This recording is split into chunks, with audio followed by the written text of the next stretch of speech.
الحمد للہ رب العالمین والصلاة والسلام علی سید الانبیاء والمرسلین وعلی آلہ واصحابہ اجمعین اما بعد اعوذ باللہ من الشیطان الرجیم بسم اللہ الرحمن الرحیم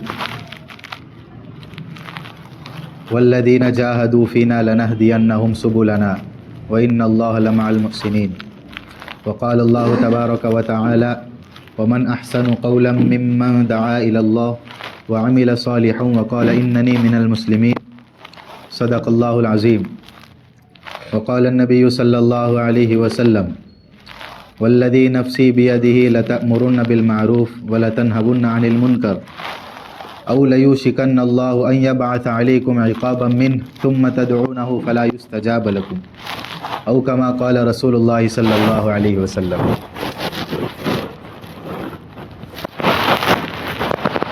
میرے انتہائی قابل احترام بزرگوں اور دوستوں، دین کی مجلس میں آنا، دین کی مجلس میں بیٹھنا، مسجد کے ماحول میں آنا، اعمال کے ماحول میں بیٹھنا، یہ ایمان والے کی ہمیشہ کی ضرورت ہے،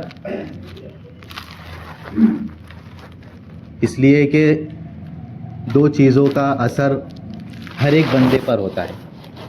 ایک موسم کا اثر ہر ایک بندہ اس سے متاثر ہوتا ہے۔ سردی کا موسم ہو تو ہر ایک کو سردی لگے گی۔ ہندوستان کے اندر اگر سردی ہو تو پورے حضرات کو سردی لگیں گی، چاہے مرد ہو، چاہے مستورات ہو، چاہے بچے ہو۔ یہ نہیں کہ سردی کا زمانہ ہے تو کسی مخصوص طبقے کو سردی لگیں گی۔ مرد حضرات کو سردی لگ رہی ہے، مستورات کو نہیں لگ رہی، مستورات کو لگ رہی ہے، مردوں کو نہیں لگ رہا، ایسا نہیں ہوگا۔ تو جو بھی موسم آتا ہے اس موسم کا اثر ہر ایک انسان پر ہوتا ہے۔ ایک تو موسم کا اثر ہر ایک پر ہوتا ہے، دوسرا ماحول کا اثر ہر ایک پر ہوتا ہے۔ بندہ جس ماحول میں اپنا وقت زیادہ گزارتا ہے اس ماحول کا اثر اس بندے پر ہوتا ہے۔ اگر نیک ماحول میں بیٹھتا اٹھتا ہے تو نیکی کا اثر اس کے اندر منتقل ہوتا، اعمال کے اثر اس کے اندر منتقل ہوتا۔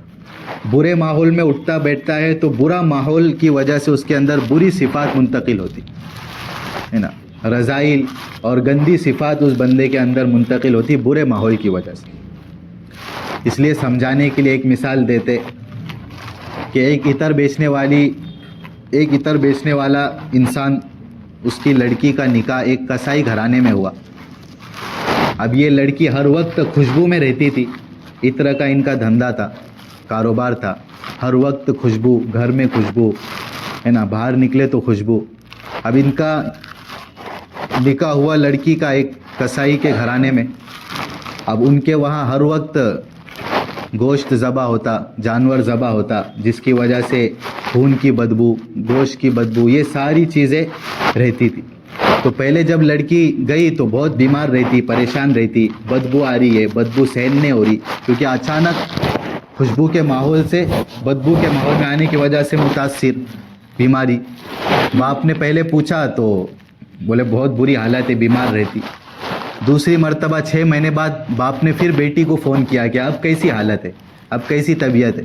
بیٹی نے جواب دیا کہ اب بدبو نہیں آتی۔ ابا کیا کہا بیٹی نے؟ اب بدبو نہیں آتی۔ ابا نے کہا کہ بدبو ابھی بھی موجود ہے لیکن تو بدبو کی عادی ہو گئی ہے۔ کیا کہا؟ ہم ہر وقت 6 مہینے 7 مہینے بدبو کے ماحول میں رہنے کی وجہ سے تو ابھی بدبو کی عادی ہو گئی، اب بھی بدبو موجود ہے وہاں۔ تو پتہ چلتا ہے کہ بندہ جس ماحول میں زیادہ وقت گزارتا تو اس کا اثر اس کے اندر خود بخود منتقل ہو جاتا۔ اگر بازار کے ماحول میں بندہ زیادہ وقت گزارے گا اور اعمال کا ماحول، مسجد کا ماحول اس کو نہیں مل رہا تو بازار شیطان کا اڈا ہے، شیطان کی کوالٹیز بندے کے اندر منتقل ہوگی۔ شیطان کی صفت ہے اللہ کی نہیں ماننا، اللہ کے حکم کی نافرمانی کرنا، سجدہ کرنے سے انکار کرنا۔ تو بازار میں زیادہ وقت گزارنے کی وجہ سے یہ مسئلہ ہوتا۔ اور جو اپنا زیادہ وقت مسجد کے ماحول میں، دین کی مجلسوں میں، ایمان والے ماحول میں، اعمال کے ماحول میں گزارتا تو فرشتوں کی کوالٹیز اس کے اندر منتقل ہوتی، فرشتوں کی صفات اس کے اندر منتقل ہوتی۔ اور فرشتوں کی صفت ہے لا یعصون اللہ ما امرهم ویفعلون ما یؤمرون، کہ اللہ کی ذرہ برابر نافرمانی نہیں کرتے، اللہ جو کہتے ہیں اس کو بجا لاتے۔ یہ کس کی صفت ہے؟ فرشتوں کی۔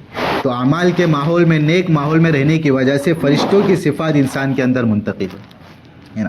تو اس لیے ہمیشہ ہر وقت اپنی ضرورت سمجھ کر ایسی مجلسوں میں اپنے آپ کو بٹھانا چاہیے ہے نا. یہ نہیں کہ چلو موقع ہے، فلاں کا بیان ہے، فلاں جوڑ رکھ لیا گیا اس لیے بیٹھ رہا. نہیں، میری ضرورت ہے.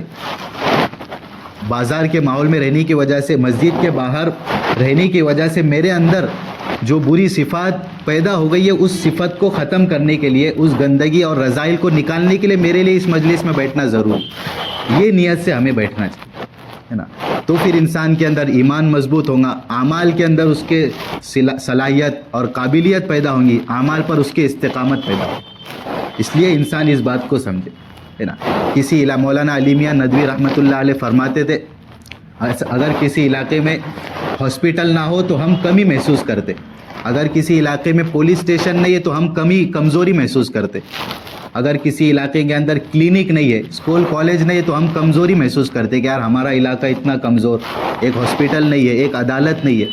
مولانا فرماتے تھے یہ سب چیزیں نہ ہو تو یہ کوئی کمزوری کی بات نہیں ہے، لیکن اگر کسی علاقے میں یہ ساری چیزیں موجود ہے، ہسپتال ہے، عدالت ہے، کلینک ہے، اسکول کالجز ہے، لیکن دین کا ماحول وہاں نہیں ہے، مسجدیں وہاں نہیں ہے، دین کی مجلسیں نہیں لگتی اس علاقے میں، تو وہ سب سے خستہ حال علاقہ ہے.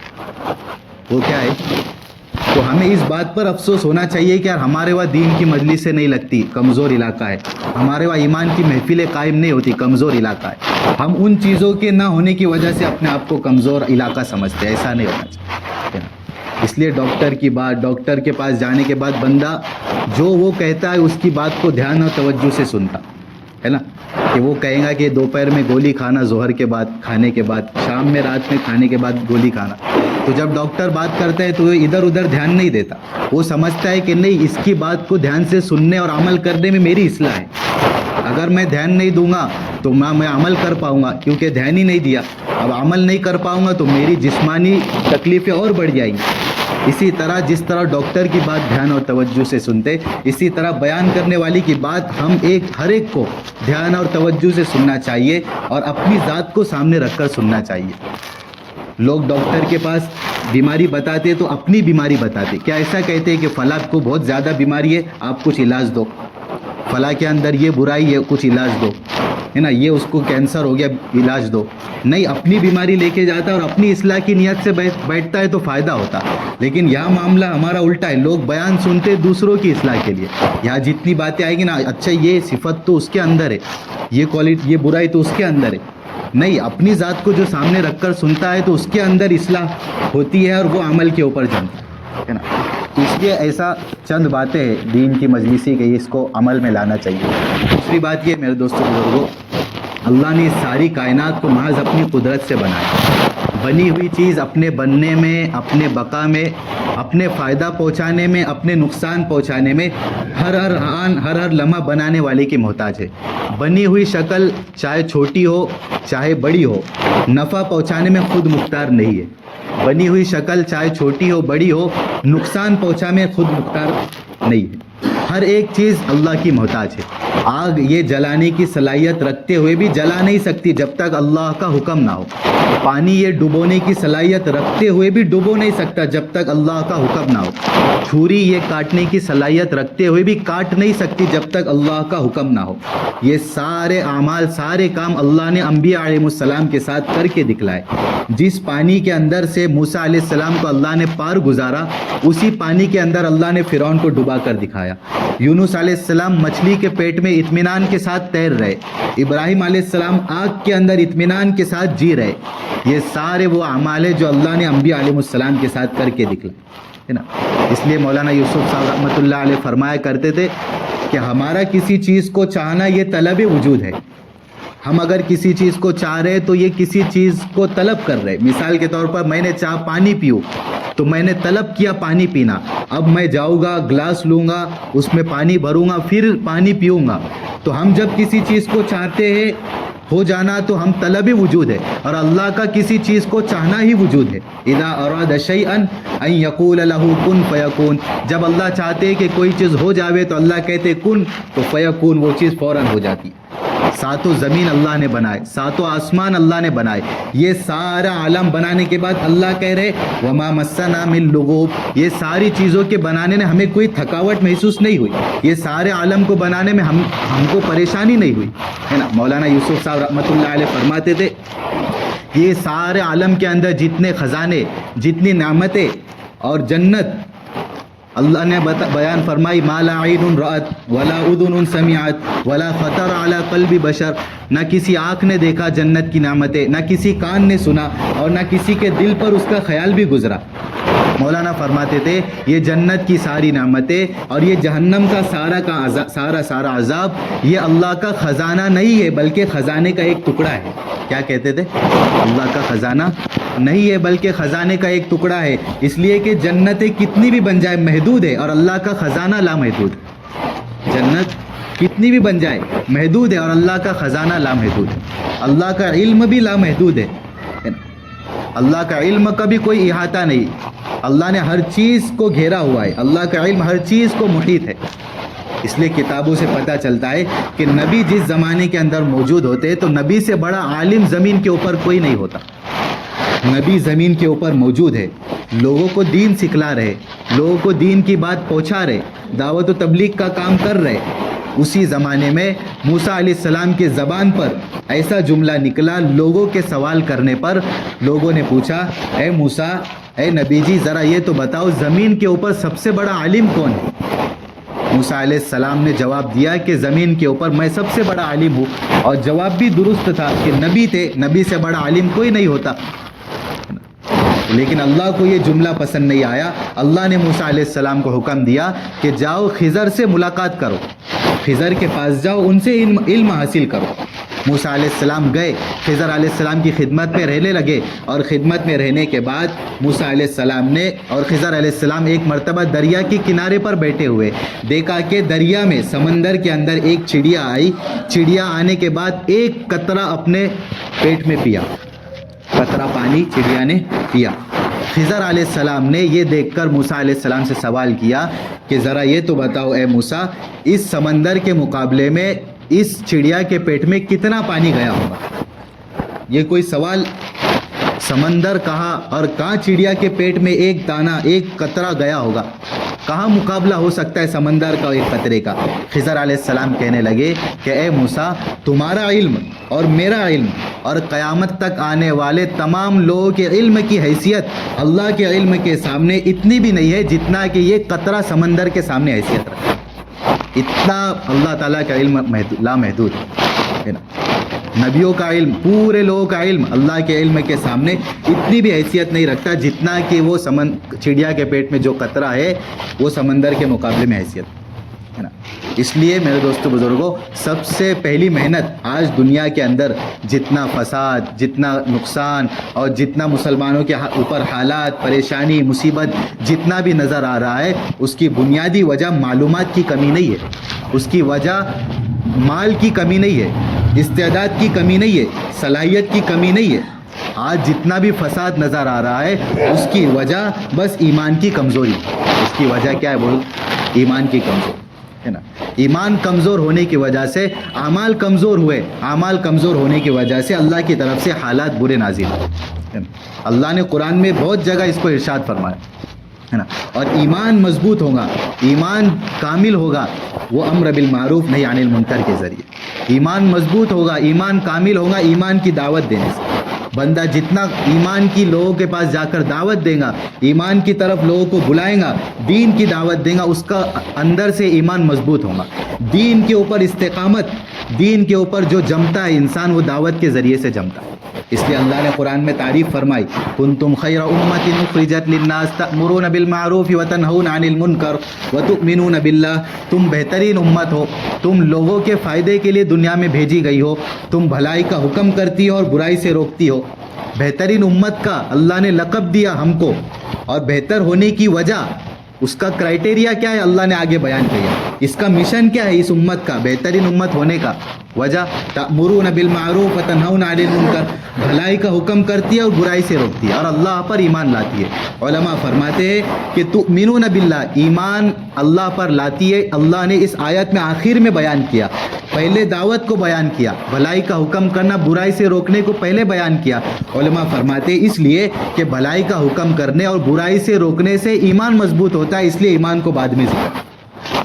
اس لیے حضرت عمر رضی اللہ تعالیٰ عنہ کا قول ہے اس آیت کی تفسیر میں, تفسیر ابن کثیر میں بہت جگہ علماء نے اس قول کو حضرت عمر کے نقل کیا.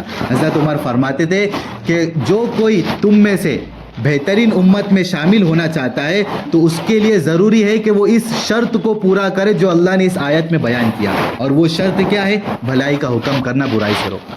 جب تک بندہ اس شرط کو پورا نہیں کرے گا وہ بہترین امت میں سے شامل نہیں ہو سکتا. علامہ کلبی رحمۃ اللہ علیہ ایک بڑے مفسر ہے, وہ کہتے ہیں کہ جب تک بندہ اس شرط کو پورا کرے گا وہ بہترین امت میں سے رہے گا, اور جب بندہ 60 سال 50 سال بعد اس شرط کو چھوڑ دے گا, بھلائی کا حکم کرنا برائی سے روکنا اگر چھوڑ دے گا تو تب وہ بہترین امت سے نکل جائے گا. اس لیے ہماری بڑی ذمہ داری, ایمان والوں کی صفت اللہ نے بیان کی 10ویں پارے میں کہ بھلائی کا حکم کرتی ہے, برائی سے روکتی ہے. منافقین کی صفت اللہ نے بیان کی کہ یہ برائی کا حکم کرتے ہیں اور بھلی باتوں سے روکتے ہیں. قرآن کے اندر ہے المنافقون والمنافقات بعضهم من بعض, کہ منافق مرد اور منافق عورتیں ایک دوسرے کے دوست ہیں. کیا کرتے ہیں؟ یأمرون بالمنکر وینہون عن المعروف ویقبضون ایدیہم نسوا اللہ فنسیہم.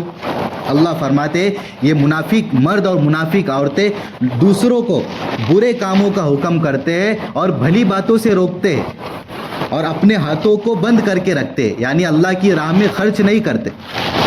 جس طرح اللہ نے ان کو جس طرح انہوں نے اللہ کو بھلا دیا, اللہ نے بھی ان کو بھلا دیا. قرآن میں علماء فرماتے آگے اسی کے 3-4 آیت کے بعد اللہ نے بیان فرمائے مومنین کی صفت. مومنین کی کیا کوالٹیز ہے؟ والمؤمنون والمؤمنات بعضهم اولیاء بعض, ایمان والے مرد ایمان والی عورتیں ایک دوسرے کے دوست ہیں. کیوں؟ یأمرون بالمعروف وینہون عن المنکر ویقیمون الصلاة ویؤتون الزکاة ویطیعون اللہ ورسولہ اولئک سیرحمهم اللہ ان اللہ عزیز حکیم. اللہ فرماتے ایمان والے اور ایمان والی عورتیں ایک دوسرے کے دوست ہیں. کیوں؟ اس لیے کہ بھلائی کا حکم کرتی ہے, برائی سے روکتی ہے, نماز قائم کرتے ہیں, زکوٰۃ دیتے ہیں, اللہ اور اس کے رسول کی اطاعت کرتے ہیں. اللہ فرماتے یہی لوگ ہیں اللہ ان پر رحم کرے, اللہ ان پر, بے شک اللہ تعالیٰ عزیز ہے اور حکمت والے. آگے اللہ نے بیان فرمایا وعد اللہ المؤمنین والمؤمنات جنات تجری من تحتها الانہار ومساکن طیبۃ فی جنات عدن ذلک الفوز العظیم. اور اللہ نے جو یہ کام کرتے بھلائی کا حکم برائی سے روکتے, نماز قائم کرتے, زکوٰۃ دیتے, اللہ اور اس کے رسول کی اطاعت اور فرما برداری کرتے, اللہ ان پر رحم کرے گا. اور اللہ نے ایمان والے مرد اور ایمان والے عورتوں سے وعدہ کیا ہے ایسی جنت ان کو عطا کرے گا جس کے نیچے سے نہریں بہتی ہوئی ہوں گی, اور ایسی ومساکن طیبۃ فی جنات عدن, اور ایسا بہترین ٹھکانہ ان کو دے گا جنت میں کہ وہ ہمیشہ اس میں رہیں گے. یہی بڑی کامیابی ہے, ذالک الفوز العظیم, یہی بڑی کامیابی. تو اللہ نے بہت جگہ قرآن کے اندر یہ ہم کو حکم دیا کہ ایمان والے. علماء اس آیت کی تفسیر میں فرماتے ان دونوں آیتوں سے پتہ چلتا ہے ایمان کا تقاضا یہ ہے کہ بھلائی کا حکم کرے, برائی سے روکے. نفاق کا تقاضا یہ ہے کہ بھلائی سے روکے اور برائی کا حکم کرے. یا ایمان والا اور منافق فرق اللہ نے واضح بیان کیا. تو اب ہمارے ایمان کا تقاضا یہ نفاق سے بچنے کے لیے, منافق کی لسٹ میں شمار ہونے سے بچنے کے لیے ہر ایک کے لیے یہ ضروری ہے کہ وہ بھلائی کا حکم کرے, برائی سے. اللہ رب العزت قرآن میں نبی کو حکم دے رہے یا ایھا الرسول بلغ ما انزل الیک من ربک, اے رسول آپ کے اوپر جو نازل ہوا وہ دوسروں تک پہنچا دیجیے. گویا کہ پوری امت کو اللہ نے حکم دیا کہ جو تم کو خبر پہنچے دین کی, ایمان کی, وہ تم دوسروں تک پہنچا, ہے نا. اور نہ کرنے پر اللہ نے وعید بھی سنائی. اللہ نے کانوا لا یتناہون عن منکر فعلوہ, بنی اسرائیل اللہ نے حکم دیا تھا کہ یہ بھلائی کا حکم کرو, برائی سے روکو, لیکن بنی اسرائیل نے اس حکم کو مانا نہیں. حدیث کے اندر ہے, فضائل اعمال میں بھی آپ صلی اللہ علیہ وسلم نے فرمایا بنی اسرائیل پر عذاب سب سے پہلا اس وجہ سے آیا کہ وہ دوسروں کو بھلائی کا حکم کرتے تھے, برائی سے روکتے تھے. لیکن جب سامنے والے ان کی بات نہیں مانتے تو پھر دوسرے دن ان کے ساتھ ہی بیٹھتے اٹھتے تھے، ان کے ساتھ رہنے میں ساتھ، کھانے پینے میں ساتھ، ان کی بیٹھک میں رہتے تھے۔ تو اللہ رب العزت کو یہ عمل پسند نہیں آیا، اللہ نے دونوں کے دلوں کو خلط ملط کر دیا اور اللہ نے ان پر عذاب نازل کر دیا۔ اللہ نے قرآن میں اس کو بیان کیا، لعن الذین کفروا من بنی اسرائیل علی لسان داود و عیسی ابن مریم۔ اللہ نے لعنت بنی اسرائیل پر، اللہ نے لعنت برسائی عیسیٰ ابن مریم علی لسان اور داؤد علیہ السلام کے ذریعے سے۔ وجہ کیا کہ کانوا لا یتناہون عن منکر فعلوہ، کہ یہ لوگوں کو برائی سے کرتا ہوا دیکھتے تھے، ان کو روکتے نہیں، تو اللہ نے عذاب نازل کیا۔ یہ ہماری ذمہ داری میرے دوستو بزرگوں، ہر ایک بندے کی، کوئی اس سے چھٹکارا نہیں پا سکتا۔ وعیدیں سنائی، آپ صلی اللہ علیہ وسلم نے فرمایا والذی نفسی بیدی لتأمرن بالمعروف ولتنہون عن المنکر او لیوشکن اللہ ان یبعث علیکم عقابا من ثم تدعونہ فلا یستجاب لکم۔ آپ صلی اللہ علیہ وسلم فرماتے ہیں اس ذات کی قسم جس کے قبضے میں محمد کی جان ہے، تم ضرور بھی ضرور بھلائی کا حکم کرو اور برائی سے روکو، ورنہ ان قریب اللہ تم پر ایسا عذاب بھیج دیں گے، پھر تم دعا بھی کرو گے اللہ تمہاری دعا قبول نہیں کرے گی۔ آج مسلمان دعائیں میں لگے ہوئے، حالات اللہ سدھار دے، حالات اچھے کر دے، ہماری حکومت آ جائے، ہمیں عہدہ مل جائے، کایا پلٹ دے، ہماری حکومت قائم ہو جائے۔ دعا قبول نہ ہونے کی وجہ کہ جو فریضہ تھا بھلائی کا حکم کرنا، برائی سے روکنا، دعوت کی ذمہ داری تھی، اس کو چھوڑ دیا۔ اب یہ دعائیں مانگ رہے، ان کے اللہ والے دعائیں مانگ رہے، لیکن کچھ طبقے کی وجہ سے، نہ کرنے کی وجہ سے اللہ نے دعاؤں کو روکے رکھا۔ یہ ہر بندے کی ذمہ داری، کوئی اس سے محفوظ نہیں۔ تو جتنا ایمان والا ایمان کی دعوت دیں گا، بھلائی کا حکم کرنے، برائی سے روکیں گا، اس کا ایمان مضبوط ہوگا۔ آپ صلی اللہ علیہ وسلم دنیا میں تشریف لائے، آپ کا مستقل معمول ہر ایک بندے کو اس کے پاس جا کر انفرادی اجتماعی طور پر دعوت دینا۔ اس لیے آپ حیات الصحابہ پڑھیں گے، پہلی جلد کے اندر حضرت نے باب قائم کیا مولانا یوسف صاحب رحمۃ اللہ علیہ نے، شروع میں آپ صلی اللہ علیہ وسلم کا انفرادی دعوت دینا، آپ صلی اللہ علیہ وسلم کا ایک ایک بندے کو دعوت دینا، یہ باب ہے، یہ ہیڈنگ، یہ چیپٹر قائم کیے مولانا یوسف صاحب نے۔ آپ صلی اللہ علیہ وسلم کا 2 افراد کو دعوت دینا، آپ صلی اللہ علیہ وسلم کا 2 سے زائد 3 یا 4 افراد کو دعوت دینا، آپ صلی اللہ علیہ وسلم کا حج میں جو قبائل آئے ان کو دعوت دینا، آپ صلی اللہ علیہ وسلم کا مجمع میں جو بیٹھا ہوا ہے ان کی طرف دعوت دینا۔ یہ مستقل باب مولانا یوسف صاحب نے قائم کی، یہ بتلانے کے لیے امت کو کہ دیکھو آپ صلی اللہ علیہ وسلم کا انفرادی اس دعوت سے لے کر اجتماعی دعوت تک آپ کا معمول حدیث کے اندر ملتا ہے نا، انفرادی سے لے کر اجتماعی تک۔ پتہ چلتا آپ صلی اللہ علیہ وسلم کو کہ کوئی بچہ ہے، کوئی چھوٹا جو غلام ہے اور بیمار ہے، یہودی ہے، آپ صلی اللہ علیہ وسلم کو پتہ چلا بیمار ہے، یہودی ہے، سکرات کے عالم میں فوراً آپ صلی اللہ علیہ وسلم اس کے پاس تشریف لے گئے اور کہنے لگے کہ اسلام قبول کر لو، کامیاب ہو جاؤں۔ وہ یہودی بچہ آپ کا غلام تھا، آپ کی خدمت کرتا تھا، وہ اپنے ابا کی طرف دیکھنے لگا، ابا نے اشارہ کیا کہ جو یہ کہہ رہے ہیں اس کو قبول کر لو۔ یہودی بچہ اسلام قبول کر لیا، اسلام میں داخل ہوا، آپ صلی اللہ علیہ وسلم فرمانے لگے کہ اس نے اسلام قبول کر لیا، کامیاب ہو گیا، ایک بندہ جنت میں چلا گیا، جہنم سے بچ گیا، ہے نا۔ تو صرف بڑے حضرات کو یا صرف بوڑھوں کو یا جو اپنے رشتہ دار ان کو دعوت دینے کا معمول نہیں، جو بچہ تھا، غلام تھا، یہودی تھا، اس کو بھی دعوت دینے کا آپ کا معمول تھا۔ حضرت عمر رضی اللہ تعالیٰ عنہ ایک مرتبہ جنگ میں چلے گئے اور پتہ چلا پانی ختم ہو گیا، تو کچھ صحابہ جنگل میں گئے، کسی علاقے سے پانی لے کر آئے۔ اب حضرت عمر رضی اللہ تعالیٰ نے فوراً سوال کیا یہ پانی کہاں سے لائے؟ کہنے لگی کہ ایک بڑھیا رہتی ہے اس جگہ، وہاں سے ہم نے پانی لائے۔ تو فوراً دل کے اندر جذبہ پیدا ہوا کہ ایک بڑھیا رہتی ہے، اس کا مطلب بہت اچھا موقع ہے دعوت دینے کا۔ فوراً حضرت عمر رضی اللہ تعالیٰ اس کے پاس خیمے میں چلے گئے اور بڑھیا کو کہنے لگے کہ اسلام قبول کر لو، کامیاب ہو جاؤ گے۔ بڑھیا نے ایک اپنے چادر سر کے اوپر تھی، چادر ہٹائی اور دکھا کر کہنے لگی کہ میرے بال تو سفید ہو چکے، بہت زیادہ عمر گزر گئی، اب میں قبول کر کے کیا فائدہ ہوگا۔ حضرت عمر رضی اللہ تعالیٰ باہر نکلے اور آسمان کی طرف اشارہ کیا اور کہنے لگے اے اللہ گواہ رہنا ہے کہ میں نے اس بڑھیا تک بھی تیرے دین کو پہنچا دیا۔ یہ آپ صلی اللہ علیہ وسلم کا بھی مستقل معمول، اور صحابہ کو بھی اس بات کا پابند کیا تھا کہ دعوت سے پیچھے نہیں ہٹنا، ہر ایک کو انفرادی طور پر دعوت دیتے رہنا، ہے نا۔ اپنی جسمانی طاقت اور قوت اور راحت و اطمینان کو آپ صلی اللہ علیہ وسلم نہیں دیکھتے تھے۔ آپ کو پتہ چلتا کہ کسی علاقے میں کسی جگہ کوئی بندہ یا کوئی قافلہ آیا ہوا ہے تو اپنی جسمانی راحت اور اس سکون کو دھیان دیے بغیر فوراً آپ صلی اللہ علیہ وسلم تشریف لے جاتے.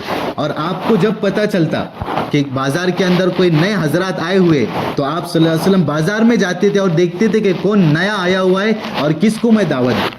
چنانچہ ایک مرتبہ مدینہ کے بازار میں آپ صلی اللہ علیہ وسلم تشریف لے گئے اور تشریف لے جانے کے بعد آپ نے دیکھا ایک نیا بندہ نظر آ رہا ہے. آپ فوراً اس کے پاس تشریف لے گئے اور آپ اس کو جانتے تھے, اس کے نام سے پکارا کہ تمہارا نام یہ ہے, تم فلاں قبیلے سے تعلق رکھتے ہو, تمہارے گھرانے کا یہ نام ہے.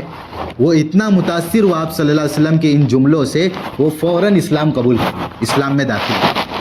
یعنی آپ صلی اللہ علیہ وسلم کو معلوم تھا کہ اگر مسجد کے اندر کوئی نہیں آ رہا ہے اسلام قبول کرنے کے لیے تو مجھے ایسی جگہ جانا پڑے گا جہاں مجھے نئے لوگ ملیں گے, تو وہاں جا کر میں دعوت دوں. یہ آپ صلی اللہ علیہ وسلم کا مستقل معمول تھا. تو یہ سارے واقعات بیان کرنے کا مقصد اور مطلوب یہ ہے کہ ہمارے اندر آپ صلی اللہ علیہ وسلم کی وہ صفات اور وہ فکر وہ جذبہ پیدا ہو جائے جس طرح دعوت دینے کا آپ کا جذبہ تھا. حیات الصحابہ میں ہے کہ آپ صلی اللہ علیہ وسلم کسی کا درجہ اس سے کم نہیں سمجھتے تھے کہ اس کو دعوت دے, ہر ایک کو دعوت دے. یہ آپ کا معمول, اور صحابہ کو بھی اس کا پابند کیا ہوا. اس لیے ملاقاتوں کا نظام بنایا تھا آپ صلی اللہ علیہ وسلم نے صحابہ کا. اس لیے صحابہ کا معمول, جب مدینہ کے اندر صحابہ تشریف لائے تو آپ صلی اللہ علیہ وسلم نے صحابہ کے درمیان مواخات قائم کر دی, بھائی چارگی, کہ تم ان کے بھائی, تم ان کے بھائی, تم ان کے بھائی, تم آپس میں ایک ساتھ میں رہو, ہے نا, پراپرٹی آپس میں تقسیم کر سکتے, تجارت ایک ساتھ کر سکتے, ہے نا, آپس میں بھائی چارگی قائم کر دی. صحابہ فرماتے کہ جس میں ہم میں بھائی چارگی تھی تو رات میں سونے سے پہلے میں اپنے بھائی سے ملاقات کرتا پھر اپنے گھر جاتا. یہ ایک دن کے اندر اپنے بھائی سے ملاقات کر لیتے. اور جن بھائیوں کے درمیان مواخات, بھائی چارگی جن صحابہ کے درمیان آپ نے قائم نہیں کی تھی, ان کا کیا معمول تھا, تو وہ بھی روایتوں سے پتہ چلتا ہے کہ 3 دن کے اندر ایک صحابی دوسرے صحابی سے 3 دن کے اندر ملاقات کرتا, اس کی دینی حالت, کیفیت اور اس کے خیر خیریت معلوم کر کے مکمل فارغ ہو جاتا. اس طرح مدینہ منورہ کے اندر بھائی چارگی کے درمیان ایک دن کے اندر ملاقات کا نظام, اور جن کے اندر بھائی چارگی قائم نہیں تو 3 دن کے اندر ملاقات کر کے صحابہ فارغ ہو جاتے, ان کی دینی حالت, دینی کیفیت معلوم کر دیتے. چنانچہ ابن عون رضی اللہ تعالیٰ عنہ وہ فرماتے ہیں کہ ہم کوفہ آئے, کوفہ میں تشریف لائے. عبداللہ ابن مسعود نے سب سے پہلا سوال ہم کو کیا پوچھا کہ تم اپنے علاقے میں ایمان کی نسبت پر اٹھتے بیٹھتے ہو؟ ہم نے کہا, ابن عون فرماتے ہم نے کہا کہ ہاں, ہم تو ضرور ایمان کی مجلس سے ایمان کی محفلیں قائم کرتے. تو عبداللہ ابن مسعود نے کہا کہ بہت اچھا, یہ کارگزاری بھی لے رہے صحابی. کس کی؟ جو اپنے مسلمان بھائی جس علاقوں میں کام کرتے, آنے کے بعد کارگزاری کہ ایمان کی نسبت پر اٹھتے بیٹھتے ہو؟ ہاں اٹھتے بیٹھتے. دوسرا سوال عبداللہ ابن مسعود نے پوچھا کہ تم اپنے علاقے کے اندر اپنے جو دوسرے مسلمان ہیں, صحابہ ہیں, ان سے ملاقات کرتے ہو؟ تو ابن عون کہنے لگے کہ ضرور, ہم تو بہت اہتمام سے ملاقات کرتے. اگر ہم کو ہمارے علاقے میں کوئی ملاقات کے لیے کوئی صحابی نہیں ملتا تو ہم ہمارے علاقے کے بارڈر تک جاتے, جب تک اس سے ملاقات نہیں ہوتی ہم واپس نہیں آتے. یہ ان کا معمول تھا. عبداللہ ابن مسعود رضی اللہ تعالیٰ عنہ نے فرمایا کہ جب تک تم اس عمل پر رہو گے خیر پر رہو گے, جب تک تم اس عمل پر رہو گے خیر پر. اس سے پتہ چلا کہ امت جب تک ملاقاتوں پر باقی رہیں گی, ملاقاتوں کا نظام اپنے محلے میں باقی رہیں گی, خیر پر رہیں گی, اور جب ملاقاتوں کا نظام چھوڑ دیں گی تو خیر سے محروم ہو جائیں گی اور ارتداد عام ہو جائے گی. امت, ہمارے حضرت مولانا سعد صاحب فرماتے کہ جب تک امت دعوت دیتی رہیں گی تو غیروں کے اسلام میں آنے کے راستے کھلے رہیں گے, اور جب امت دعوت کو چھوڑ دیں گی تو مسلمانوں کے اسلام سے نکلنے کی راہیں کھلیں گی.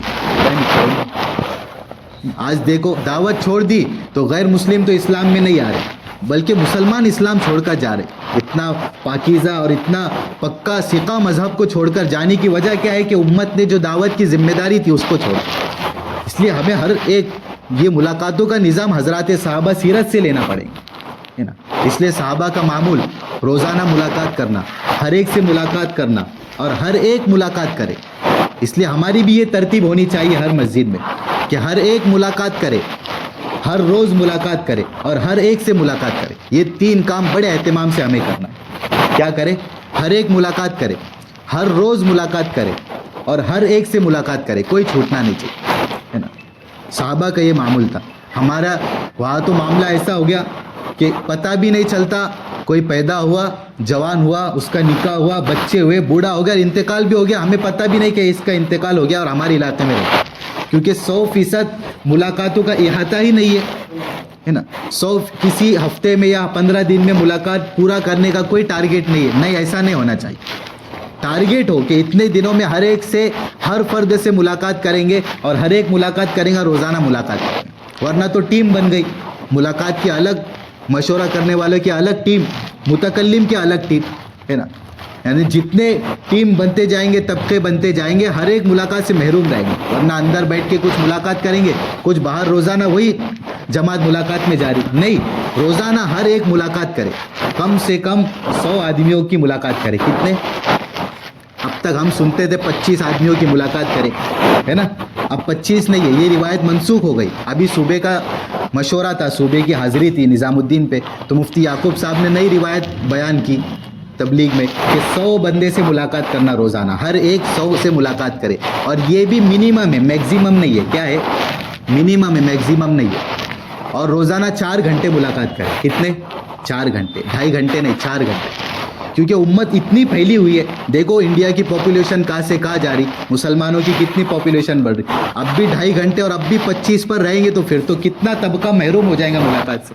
اور ان ملاقاتوں میں 100 لوگوں کی ملاقات میں اور 4 گھنٹے کی ملاقات میں صرف اپنی مسجد کی ملاقات نہیں ہے، اپنی مسجد کی ملاقات، پھر اپنے کو جو دوسرا گشت ملا ہوا ہے اس علاقے کی ملاقات، اس محلے میں ہفتے میں 2 مرتبہ جانا اور وہاں 4 گھنٹے پورا کرنا، وہ بھی ہے ملاقاتوں کے اندر. جب اتنا بڑا طبقہ ہے ہمارے سامنے تو یہ بھی کم پڑیں گے، یہ بھی کم پڑیں گے، ہے نا. بندہ جب اپنی دنیا کی، کاروبار کی، تجارت کی جب دعوت دینے نکلتا تو اس کو 100 بھی کم پڑتے. اس کے سامنے جب کہو کہ یار تم 100 بندے سے ہی اپنی تجارت کی بات کرنا، کاروبار کا، اپنے 100 لوگوں کے سامنے ایڈ کرنا، وہ کہیں گا مفتی صاحب اتنے سارے لوگ ہیں سنگمنیر میں، تم 100 کی کیوں پابندی لگا؟ ہاں 1 لاکھ تو بھی بولو تو میں کم سے کم 1000 سے ملوں گا.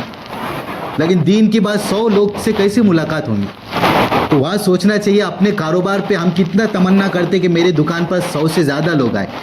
میں اپنی ایڈ کرنے جب نکلوں پھیری پہ تو میں چاہتا ہوں کہ 1000 لوگوں سے میری ملاقات ہو، تب میرا کام آگے بڑھے. تو دین کے بارے میں بھی 100 تو ایک ادنا درجے کی آپ میرے سامنے بات رکھ رہے، یہ ذہن میں آنا چاہیے. یہ منیمم، میگزیمم کی کوئی حد نہیں. کتنے بھی لوگوں سے ملاقات، 4 گھنٹے ملاقات، 100 لوگوں سے ملاقات، یہ ہمارا ٹارگیٹ ہونا چاہیے. اور مشورے کے اندر کارگزاری ہونی چاہیے ملاقات کی، کہ تمہاری ملاقات کی جوڑی نے کتنے دنوں میں ملاقات کی. 100% مکان کی ملاقات نہیں کرنا ہے، افراد کی ملاقات کرنا ہے. اس کی ملاقات، کسی علاقے کے اندر 25 گھر ہے تو 25 گھر میں 50 لوگ رہ سکتے، ہر گھر میں 2 مرد ہے نا، تو ان کی ملاقات کرنا.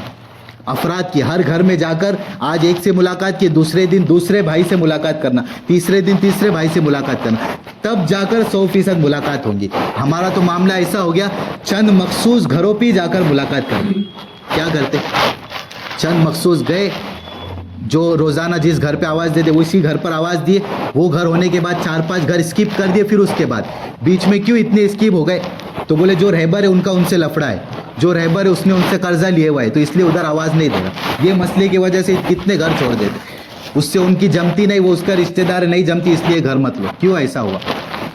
نہ ملاقات کرنے کی وجہ سے دشمنی بھی بیٹھ گئی دل کے اندر اور اتنے سارے گھر محروم ہو گئے ملاقات سے. یہ وجہ پر نہیں، مخصوص علاقہ نہیں کہ ہر بندہ ہر ایک سے ملاقات کرے، ہر فرد سے ملاقات کرے، تب جا کر یہاں آتا ہوگا. مشورے کے اندر کارگزاری، اس طرح صحابی عبداللہ ابن مسعود کارگزاری لے رہے ملاقات کی، یہ ہمیں بھی ملاقات کی کارگزاری لینا اور مشورے کے اندر بیٹھنے کا اہتمام کرنا. مولانا الیاس صاحب رحمۃ اللہ علیہ کا ملفوظ بڑا خطرناک ملفوظ ہے، بیان کرنے بھی ڈر لگتا کہ مشورہ یہ سب سے ایک علامت ہے اپنے اندر دین کی فکر ہونے.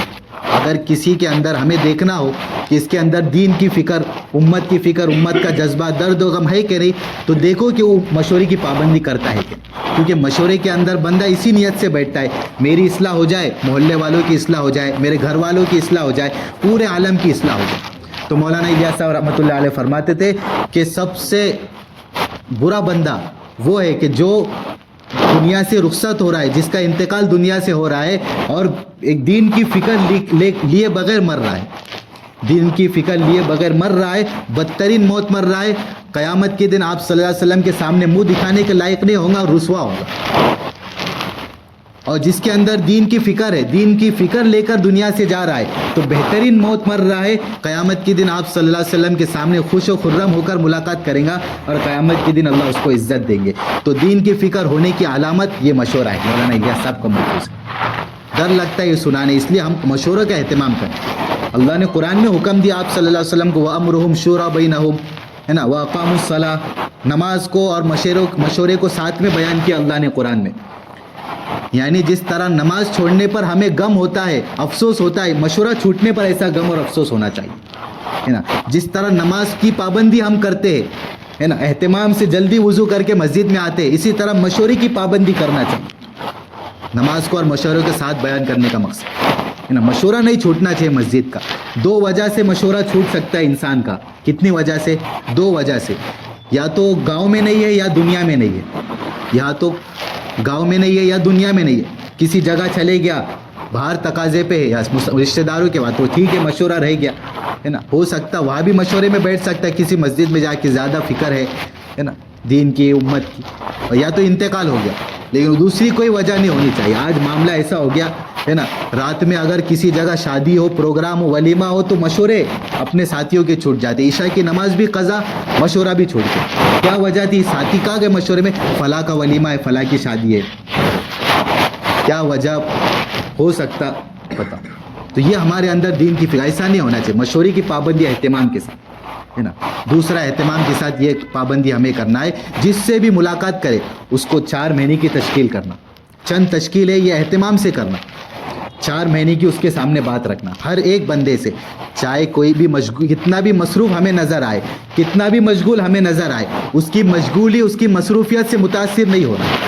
اگر تم نے اس کی مشغولی اور اس کی مصروفیت سے متاثر ہو کر 4 مہینے کی تشکیل نہیں کی، تو تم نے اس کو باطل کے حوالے کر دیا، تم نے اس کو باطل کے حوالے کر دیا۔ اس لیے کسی کی مشغولی، ایک رکشہ والے کی بھی مولانا فرماتے تھے بیرون کی تشکیل کرو، اس کی تشکیل کرو بیرون کی، ہے نا۔ اس لیے آپ دیکھو بیرون جانے والے اور اندرون بیرون میں زیادہ تقاضوں پر چلنے والے یہی لوگ ہوتے کہ جن کے بارے میں ہم سوچتے تھے کہ یہ کیسے جا سکتا ہے نا۔ پھر جب وہ لگا کے آتا ہے تو ان سے پوچھتے کہ تم نے کیسے لگا دیا، ہے نا۔ تو نہیں نہ مشغولی سے کسی کے متاثر، نہ کسی کی مصروفیت سے، ہر ایک کی 4 مہینے کی تشکیل کرنا، ہے نا، اور روزانہ 4 مہینے کی تشکیل کرنا۔ کم سے کم تو ہم تو 3 سال بعد، 2 سال بعد 4 مہینے میں نکل جائیں گے، یہ تو بڑا فائدہ ہو جائے، ہے نا۔ اس لیے 4 مہینے کی سب سے پہلی تشکیل کرنا۔ دوسری تشکیل کرنا ہے اس کی مستورات کی تشکیل، مستورات میں 6 روزہ کی، 3 دن کی، عشرے کی تشکیل کرنا، عشرہ لگا ہوا ہے تو اب چلے کی تشکیل کرنا۔ یہ بھی ہر بندے کی مستورات کی بھی ہر ایک ملاقات کے اندر تشکیل کریں، ہے نا۔ 4 مہینے کے لیے تشکیل ہو جائے تو مستورات کی تشکیل، مستورات کی بھی تشکیل ہونے کے بعد پھر ابھی اس کی تیسری تشکیل کرنا ہے کہ مسجد کو وقت دیں، کیا کرنا ہے؟ مقامی اعمال میں جڑنے کی اس کی تشکیل کرے کہ مقامی اعمال میں آپ جڑو۔ ٹھیک ہے، آپ نے یہ کہا نا کہ 4 مہینے آپ اگلے سال لگائیں گے، مستورات میں آپ 3 مہینے بعد جائیں گے، لیکن مقامی کام میں سے آپ ہم کو ابھی سے ساتھ دو، کیا کرو؟ ابھی سے ہمارے ساتھ 5 اعمال میں جڑو۔ گشت کا اس کو وقت بتا دو، دوسرے گشت کا وقت بتا دو، مشورے کا وقت بتا دو، سب وقت بتا کے اس کو تیار کرو مقامی کام کے لیے۔ اگر وہ مقامی کام میں سے 5 اعمال میں سے کسی عمل کے لیے بھی تیار نہ ہو تو اس سے اتنی درخواست کرو 5 اعمال میں سے صرف مشورے کو آپ کیا کرو؟ تیار ہو جاؤ۔ ٹھیک ہے، آپ گشت کو وقت نہیں آپ کے پاس، ٹھیک ہے مت دو، دوسرے گشت کو وقت نہیں، چلیں گے 3 دن مہینے میں نہیں نکال سکتے چلیں، لیکن مشورہ تو آپ پابندی سے کرو۔ 5 اعمال میں سے کسی ایک عمل کے لیے اس کو تیار کرو کہ یہ عمل آپ کا روزانہ کسی وقت نہیں چھوٹنا چاہیے۔ ٹھیک ہے، گشت میں نہیں رہتے ہم لوگ تھوڑے دن، لیکن مشورے میں آپ پابندی کرو۔ انشاءاللہ 5 اعمال میں سے کسی ایک عمل میں لگتے لگتے اللہ اس کو 5 اعمال پہ کھڑا کر دے۔ بلکہ مفتی صاحب فرما رہے تھے اگر کوئی مشورے میں نہیں بیٹھتا، پہلے گشت میں بھی نہیں آتا، اگر وہ دوسرے گشت کے لیے تیار ہوتا ہے تو اس کو دوسرے گشت میں لے کے جاؤ۔ یہ کہہ کر مت چھوڑ دو کہ یہ تو مشورے میں بھی نہیں بیٹھتا، پہلے گشت میں بھی نہیں آتا، دوسرے گشت میں کیوں لے کے جاؤ اس کو؟ نہیں، ایسا مت کہو۔ دوسرے گشت کے لیے تم تیار ہو، چلو ہمارے ساتھ دوسرے گشت کے لیے۔ اس کو دوسرے گشت سے اللہ اس کو پہلے گشت پہ لے کر آئے گا، مشورے پر اللہ اس کو لے کر آئیں گے۔ جب وہ اس پر آ جائیں گے تو پھر خود مہینے کے 3 دن لگائیں گا، پھر یہ کرتے کرتے چلے 4 مہینے، پھر تم کو کوئی ضرورت نہیں اس کی تشکیل کرنے، وہ خود تیار ہو جائے۔ اس لیے ہم اس کو مقامی کام کی تشکیل کریں، اس میں سے نہیں ہو رہا تو کم سے کم مقامی 5 اعمال میں سے کسی ایک پر اس کو تیار کرے، یا تو مشورے پر یا گشت پر، یا پھر اس کو دوسرے گشت پر تیار کرے، یا اس سے کہے کہ مسجد میں ایک عمل ہوتا ہے فجر کے بعد تعلیم، یا ظہر کے بعد ہمارا عمل ہوتا ہے، اس میں آپ رہیں، یہ ہماری ذمہ داری۔ اس کے بعد تشکیل کرنا ہے گھر کے اندر تعلیم ہوتی کہ نہیں. یہ کب کی تشکیل میں بتا رہا ہوں, جب آپ ملاقات میں جائیں گے نا, جس بندے سے ملاقات کریں گے اس سے اتنی ساری تشکیل ہے. اب بتاؤ اگر 5 لوگوں سے بھی اتنی تشکیل کرے تو اس کے 2.5 گھنٹے ادھر ہو جائیں گے, اس کو 4 گھنٹے بھی کم پڑیں گے. اگر اس نے 10 سے ملاقات کیا اور اتنی بات سامنے رکھیں گا تو وہ بولیں گا یار یہ بھی کم پڑ رہا ہے, ابھی زیادہ وقت مجھے دینا پڑے گا مسجد کے لیے, ہے نا. اب اس کی گھر میں تشکیل کرے, آپ کے گھر میں تعلیم ہوتی کہ نہیں ہوتی, اس کو تعلیم کے فائدے بتائے. تعلیم ہونا گھر کے اندر کتنا ضروری ہے. آپ گھر کے اندر مار کے, ٹھوک کے, ڈانٹ ڈپٹ کر کے دین زندہ نہیں کر سکتے, دھیان رکھو. اس کا سب سے آسان راستہ ہے اپنے گھروں کے اندر حدیث کے فضائل کی تعلیم شروع کر دو. انشاءاللہ جب مجلس کے اندر اور فضائل کی تعلیم, منتخب حدیث کی تعلیم گھر میں ہوں گی, سارے گھر کے افراد تعلیم میں بیٹھیں گے, جب حدیث کی نورانیت ان کے دل کے اندر اتریں گی تو پھر خود بخود ان کی اصلاح ہو جائے, خود بخود وہ دین پر چلنے والے بن جائیں. ورنہ آپ کتنا بھی ان کو ڈانٹو اور ان کو سختیاں کرو, ان پہ نگرانی کرو, نہیں ہو سکتا. گھر کے اندر دین کا ماحول پیدا کرنے کے لیے سب سے آسان راستہ ہے گھروں کے اندر اعمال زندہ کرو. اور یہ اللہ نے قرآن میں حکم دیا ہے. اور کس کو حکم دے رہے؟ قرآن کے اندر آپ پڑھو 22واں پارہ پہلا صفحہ, وَقَرْنَ فِي بُيُوتِكُنَّ وَلَا تَبَرَّجْنَ تَبَرُّجَ الْجَاهِلِيَّةِ الْأُولَى وَأَقِمْنَ الصَّلَاةَ وَآتِينَ الزَّكَاةَ وَأَطِيعُنَ اللَّهَ وَرَسُولَهُ وَاذْكُرْنَ, اس کے اوپر کی آیت وَاذْكُرْنَ مَا يُتْلَى فِي بُيُوتِكُنَّ مِنْ آيَاتِ اللَّهِ وَالْحِكْمَةِ. اللہ رب العزت نبی علیہ السلام کے ازواج مطہرات بیویوں کو حکم دے رہے. کیا حکم دے رہے ہے نا. اب سوچو, اندازہ لگاؤ, ہمارے معاشرے میں اگر کسی گھر کے اندر کوئی مفتی صاحب ہو, کوئی مولانا ہو, تو وہ گھر والے کتنا فخر کرتے کہ بھائی ہمارے گھر میں مفتی ہے, ہمارے گھر میں عالم ہے, ہمیں تو کسی جگہ باہر جا کر مسئلے پوچھنے کی بھی ضرورت نہیں, گھر میں ہمارے مسائل حل ہو جاتے, تو اتنا فخر کرتے. تو کسی گھرانے کے اندر نبی خود موجود ہو تو ان کو کتنا کیا ہوگا, ناز ہوگا, اور وہ کتنے کیا ہوں گے, خوش ہوں گے کہ ہمارے گھر میں نبی ہے. اللہ رب العزت ان کو حکم دے رہے ازواج مطہرات کو, نبی کے گھر میں ہونے کی وجہ سے بھی تم مطمئن مت ہو.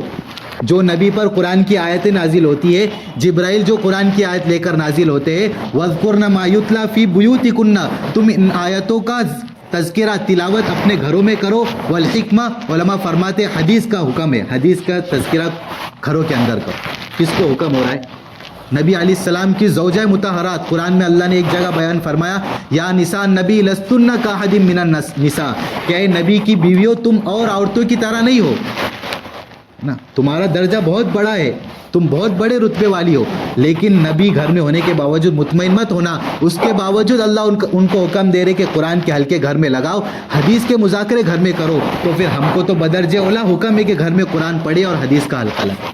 ہم کیسے مطمئن ہو سکتے ہے نا. انما یرید اللہ لیذھب عنکم الرجس واہل البیت ویطہرکم تطہیرا. کیا فائدہ ہوگا گھر میں قرآن کا حلقہ اور حدیث کا؟ اللہ نے خود بیان فرمایا, اللہ چاہتے تم سے گندگی کو دور کرنا. عنکم الرجس واہل البیت, اور اہل البیت ویطہرکم تطہیرا, اور تم کو اچھی بہترین پاکیزگی کی زندگی دینا چاہتے, تم کو پاکیزہ کرنا چاہتے. تو گھر میں یہ فائدہ ہوگا. پورے گھر والے آج دیکھو پریشان ہیں. کس وجہ سے پریشان ہیں؟ کہ گھر کے اندر بے دینی ہے نا, گھر کے اندر کسی نے جادو کیا ہے نا, کسی نے کوئی اسرا ہے یا کیا کیا بلا ہے ٹلا ہے, اس لیے گھر میں برکت نہیں ہے. کسی نے کوئی جادو نہیں کیا ہے, کسی نے کوئی بلا کوئی ٹلا نہیں ہے. وجہ کیا ہے؟ بے دینی وجہ بنی ہے گھر کے اندر بے برکتی ہونے کی. کیا وجہ بنی؟ گھر کے اندر نہ کبھی قرآن پڑھا گیا, نہ کبھی حدیث کا مذاکرہ ہوا, نہ کبھی دین کی باتوں کا مذاکرہ ہوا. تو بے دینی کی وجہ سے بے برکتی گھر میں, بے دینی کی وجہ سے پریشانی گھر میں, مصیبت گھر میں آ کر کھڑی ہوئی ہے. اب جب باطل نے ہمارے گھروں کے اندر جگہ بنا لی تو باطل کو ہٹانے کے لیے کیا راستہ ہے؟ قرآن نے بیان کیا, جاء الحق وزهق الباطل ان الباطل کان زہوقا. جب حق آئے گا تو باطل خود بخود نکل جائے گا. اب حق لانے کا سب سے آسان راستہ ایک تو یہ ہے کہ گھر میں قرآن کا حلقہ, حدیث کا حلقہ لگاؤ, تو باطل خود بخود گھر سے نکل جائے گا, مصیبتیں پریشانیاں نکل جائیں گی, بے برکتی نکل جائیں گی. دوسرا آسان راستہ ہے, جو جماعتیں اپنے مستورات کی اپنے علاقوں میں آتی, ان کو اپنے گھروں کو دروازے ان کے لیے کھول دیں. کیا کرنا؟ جو مستورات کی جماعتیں ہمارے علاقوں میں آتی, ان گھروں کا قیام, ان مستورات کی جماعت کا قیام اپنے گھروں میں کرنا. جب وہ جماعتیں اپنے گھروں میں آئیں گی, قرآن پڑھیں گی, اعمال کریں گی, 24 گھنٹے ان کا مستقل اعمال میں وقت گزرے گا, تو پھر گھر میں اعمال دین آئیں گا تو باطل خود بخود نکلے گا. یہ آسان راستہ. ورنہ آپ لاکھ کوشش کرو, لاکھ بیٹے کو بٹھا کر سمجھاؤ, کوئی حل نہیں ہونے والا. یہ آسان راستہ ہے نا. اس لیے آپ اس کی تشکیل کرو, اپنے گھروں کے اندر بھی قرآن کا حلقہ, حدیث کا حلقہ لگاؤ, بہت زیادہ فائدے آپ کو اس کے نظر آئیں گے. بچوں کے اندر دین قائم ہوگا, اپنے بچیوں کے اندر دین قائم ہوگا, بچیوں کے اندر حیا آئیں گی, پردہ آئیں گا, بچے فرما بردار بنیں گے, نمازی بنیں گے. یہ سارے 5 اعمال کے ساتھ کرنا ہے. نمبر 1 تعلیم کا حلقہ, کتاب پڑھیں گے, فضائل اعمال, منتخب حدیث, یہ روزانہ پڑھنا. ایک دن فضائل اعمال, دوسرے دن منتخب حدیث. دوسرا کام 5 اعمال میں دوسرا کام روزانہ گھر کے اندر کرنا ہے 6 صفات کا مذاکرہ. پہلا قرآن کا حلقہ لگانا, پہلا قرآن کا حلقہ. ایک دن آج سورہ فاتحہ پڑھ لیے ہے نا, دوسرے دن قرآن علم ترا پڑھ لیے, سب نے پڑھ لیے ہے نا. میاں بیوی 20 سال 30 سال تک ساتھ رہ رہے, اس کا بیک گراؤنڈ گھر کا سب معلوم, بیوی کو شوہر کا بیک گراؤنڈ گھر کا سب معلوم, لیکن میاں بیوی کو اب تک یہ نہیں معلوم ہے کہ اس کو سورہ فاتحہ آتا ہے کہ نہیں آتا. کوئی کارگزاری آپ کو سناؤ. ایک مولانا دوسرا سال لگا کر آئے نظام الدین پر, کارگزاری سنیں, اور ان کی گھر والی مستورات, ان کی بیوی نظام الدین پر پہنچی استقبال کرنے کے لیے. اب وہ مستورات کے کمرے میں جو نظام الدین کے پیچھے سے راستہ ہے وہاں چلی گئی. اب یہ ان کے جو شوہر تھے جو 2 سال لگا کے آئے تھے وہ نظام الدین میں تھے, تو اب یہ مستورات کے کمرے میں چلی گئی ان کی بیوی, تو اب قرآن کا حلقہ لگ گیا. اب قرآن کا حلقہ لگ گیا تو اب ان کو بھی بیٹھنا پڑا مولانا کی بیوی کو. اب قرآن پڑھنا شروع ہوا, سورہ فاتحہ کی باری ان پر آئی, سورہ فاتحہ پڑھو. بولے کیا ہے سورہ فاتحہ؟ نہیں معلوم. بولے الحمدللہ رب العالمین. کبھی کسی کو سورہ فاتحہ نہیں معلوم رہتا, تو انہوں نے 2-4 لقمے دیا, الحمدللہ رب العالمین. نہیں معلوم. بولے مجھے یاد نہیں ہے. بولے تم کب سے نماز پڑھتے؟ بولے جب سے ہمارا نکاح ہو مولانا سے تب سے ہم نماز پڑھتے. کبھی وقت پر, اول وقت میں نماز پڑھتے پابندی کے ساتھ. تو نماز میں کیا پڑھتے؟ کچھ نہیں, درود شریف پڑھتے یا سبحانک اللہم پڑھتے یا خاموش کھڑے رہتے. جب سے 20 سال جب سے نکاح ہوا اب تک کوئی نماز قضا نہیں ہوئی. اول وقت میں نماز پڑھتی, لیکن سورہ فاتحہ بھی یاد نہیں, سورت بھی یاد نہیں. اور مولانا کو بھی نہیں معلوم کہ ایسا معاملہ ہے. وجہ کیا کہ قرآن کا حلقہ گھر میں نہیں لگا, کہ کبھی بیوی سے پوچھنے کا موقع نہیں آیا کہ سورہ فاتحہ پڑھ کے سناؤ کیا غلطی ہے نا. تو آسان راستہ, آپ مسجد میں اپنے امام صاحب سے سورہ فاتحہ صحیح کر لو, علم ترا صحیح کر لو. آپ اپنے گھر پر جاؤ, اپنی بیوی کو, اپنی امی کو خود پڑھ کر سناؤ کہ دیکھو, اپنی بیوی سے کہو یا اپنی امی سے کہو کہ دیکھو میں نے اپنے امام صاحب سے سورہ فاتحہ صحیح کر کے آیا, دیکھو تو میرا صحیح ہے کیا. اب آپ پڑھ کر سناؤ. اب آپ کا صحیح ہو گیا, اس نے سن لی, تو اب ایسا کرو کہ دیکھو میرا تو میں نے سنا دیا, اب آپ سناؤ پڑھ کے, تاکہ کچھ غلطی رہیں گی تو سدھر جائیں گی. اب میں امام صاحب کو بتاؤں گا یہ غلطی ہے. اب وہ بولیں گے کہ میرے کو تو یاد ہی نہیں ہے, علم ترا بھی یاد نہیں ہے, میرے کو تو 2 ہی صورتیں یاد ہے. 4 سنت پڑھنے کے لیے 4 صورتیں تو ضروری ہے. اب پتہ چلے گا کہ یار اتنے دنوں سے میں نے دھیان ہی نہیں دیا, تو ان کا تو قرآن ہی پتہ نہیں. تو یہ فائدہ ہوگا, ورنہ تو پھر پوری زندگی نہ اس کو معلوم اس کو معلوم, ایسا ہوتا. اس لیے قرآن کا حلقہ لگاؤ, سب سے پہلا عمل. دوسرا کتابی تعلیم ہو, فضائل کی, منتخب کی. تیسرا عمل کرنا ہے صفات کا مذاکرہ. 6 صفات جو ایمان سے لے کر لائنی باتوں تک جتنے ہیں وہ سب کا مذاکرہ گھر میں ہو. گھر میں دنیا کا مذاکرہ اہتمام سے ہوتا. 6 سال بعد شادی ہے تو ابھی سے پلاننگ ہوتی, تو کیسے کرنا ہے, کون سا ہال بکنگ کرنا ہے, اس کے مذاکرے اہتمام سے مشورہ ہوتا, اس کا اہتمام سے ہے نا. دنیا کے تذکرے ہے نا, کاروبار شروع کرنا ہے اس کے تذکرے ہے نا, الیکشن ہے اس کے ہر چیز کے تذکرے. لیکن ایک چیز کا تذکرہ نہیں ہوگا, وہ کس کا, کہ نہ صفات کا تذکرہ ہوگا, نہ صفات کا مذاکرہ ہوگا, نہ دین کا مذاکرہ ہوگا. اس لیے پورے گھر والوں کے اندر دنیا کی محبت ہے نا, مال کی محبت, تجارت کی محبت یہ بیٹھی ہوئی ہے, دین کی محبت نہیں ہے. وجہ کیا ہے کہ کبھی دین کا تذکرہ ہی نہیں ہوا. اس لیے صفات کا مذاکرہ بہت ضروری ہے گھر کے اندر. ایمان کا آپ ایک دن صفت کہہ دو, دوسرے دن نماز کی کہہ دو, پورے دن کے اندر آپ نے جو بیان سنا, گش میں بات سنی, اس کا جا کے مذاکرہ کرو ہے نا. تو اس سے فائدہ ہوگا, سب کے اندر صفات مذاکرہ کرنے کی صلاحیت ہوگی اور سب کے اندر صفات پیدا ہوں ہے نا. پھر چوتھا عمل کرنا ہے کہ تشکیل کرنی ہے. کیا کرنا ہے؟ تشکیل ہے نا. مرد حضرات تشکیل کرے مستورات کی, مستورات تشکیل کرے کس کی؟ مرد حضرات کی, اور سب مل کے اپنے تشکیل کا خاکہ بنائے کہ ابھی یہ مہینے تو مردانہ جا کر آئے, اب آئندہ میں نے مستورات میں جانا ہے تو کیسے تیاری کرنا ہے نا. اب 4 مہینے کا میرا موقع آ گیا سال کا, اب کیسے روانہ ہونا ہے نا. یہ عمرو بن جمو رضی اللہ تعالیٰ عنہ وہ صحابی ہے, لنگڑے صحابی, لنگڑے ہونے کے باوجود صحابہ ان کو روک رہے تم مت جاؤ, لیکن وہ اپنی عورت کی تشکیل کر اللہ کے راستے میں نکلے ہے نا. ایسے بہت سارے صحابی ہیں جو اپنے عورت کے بولنے پر اسلام قبول کیا, اپنی عورت کی محنت پر, اپنی عورت کی تشکیل پر اسلام قبول کیا ہے نا. ابو جہل کے بیٹے حضرت اکرمہ ہے نا روانہ ہو چکے تھے فتح مکہ کے موقع پر. ان کی بیوی ام حکیم نے ان کو بلایا, ان کی تشکیل کی, آپ صلی اللہ علیہ وسلم کی خدمت میں لے کر آئے اور اکرمہ اسلام قبول کر, ہے نا. سب سے بڑے دشمن کے بیٹے اکرمہ جو اسلام میں داخل ہوئے, ان کی بیوی ام حکیم کی محنت, ہے نا. یہ فائدہ ہو, اس لیے بہت ضروری ہے مستورات کی تشکیل. مستورات میں کیا ہونا, دین ہونا, وہ خود ہماری تشکیل کریں گے اللہ کے راستے میں نکلنے کی. یہ آسان. پھر اس کے بعد پانچواں عمل کرنا ہے مشورہ اہتمام سے کرنا. گھر کے اندر مشورہ, ہر چیز کا مشورہ آپ کریں, دنیا کا, لیکن دین کا بھی مشورہ کریں. کل کون قرآن کا حلقہ لیں گا, کل کون تعلیم کرے گا, کل کون مذاکرہ کرے گا صفات کا. یہ 5 اعمال کے ساتھ گھر میں تعلیم ہوگی, گھروں کے اندر سے بے دینی نکلیں گی, اولاد کی بہترین تربیت ہوگی. آج اولاد کی تربیت نہیں ہے, اندھا دھن بھروسہ کر رہے اپنے اولاد پہ. ماں باپ کیسا بھروسہ کر رہے, اندھا دھن, اور خود بیٹھ کے مذاکرے کریں گے. آج کے نوجوان طبقے, ہم لوگ بیٹھ کے مذاکرہ کرتے, نوجوان بہت نشے کے عادی ہو رہے, نوجوان بہت برے کاموں میں لگے ہوئے.